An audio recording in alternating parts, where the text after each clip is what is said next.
So maybe you can tell us more about this diverticulitis. Paano nakukuha ito? Sabi ng Presidente, ito daw ay karaniwang sakit ng mga matatanda at mga highly stressed.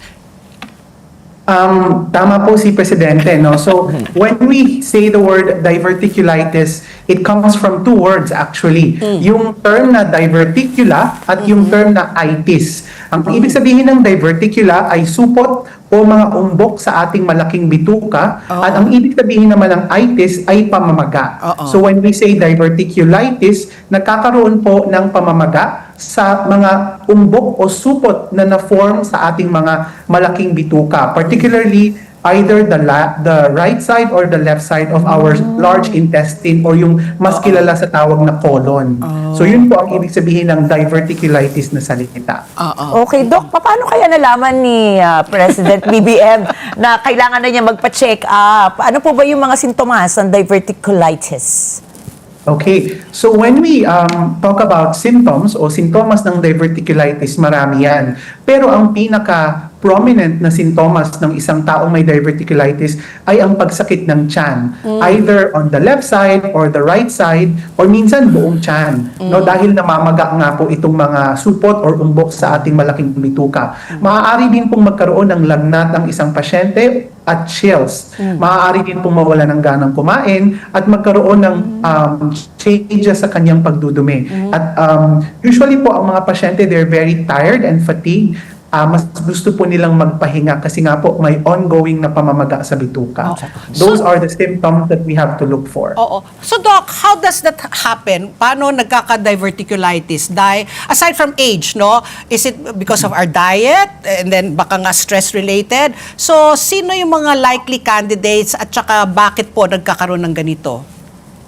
Oh, that's a very good question, Ma'am Pat. So when we talk about risk factors, we talk about, patients of advancing age. Tama po kayo doon, no? So mas prone po magkaroon ng pamamaga sa bituka, sa mga supot na ito ang mas matatanda. Bukod po doon, parang mas may high predisposition po ang mga lalaki more than the women in terms of developing diverticulitis. Particularly, actually, mas complicated pa nga kapag mas bata silang nagkaroon nito.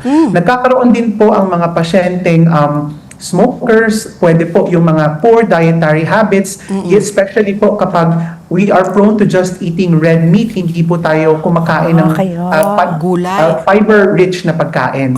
When we talk about naman po, so yun po yung mga risk factors. May sinasabi po silang isang explanation kung paano po nagkakaroon ng pamamaga itong mga diverticula na ito. Sabi nila, yung mga fecal leaf material o yung mga dumi po, nasa stock po siya dito sa mga supot na ito o sa invaginations na ito. Pag nagkaroon po ng dumi doon sa invaginations, nagkakaroon naman po ng infection. So, nag-grow po ang bacteria and this infection causes the inflammation. So, isa po itong theory patungkol sa diverticulitis. Nakamamatay po ba itong diverticulitis kung halimbawa hindi po maagapan? Pwede po, no? So, it's a spectrum of disease. Ibig sabihin, meron po tayong tinatawag na uncomplicated at complicated diverticulitis. Pwede rin po siyang maging mild, moderate, o severe. Yung mga mild diverticulitis po, maaari po silang gamutin sa bahay through oral antibiotics, bed rest, and usually po nagbabowel rest na tinatawag, hindi mo nakakain, magsa-start muna sa liquids. However, ang mga diverticulitis po can form abscesses or nana. At itong mga abscess na ito ay maaari pong pumutok. And those are the complicated diseases, the complicated types of diseases. Pag pumutok po ito sa tiyan, maaari pong magkaroon ng infection sa tiyan ang pasyente and magkaroon ng sepsis at pwede niya itong ikamatay.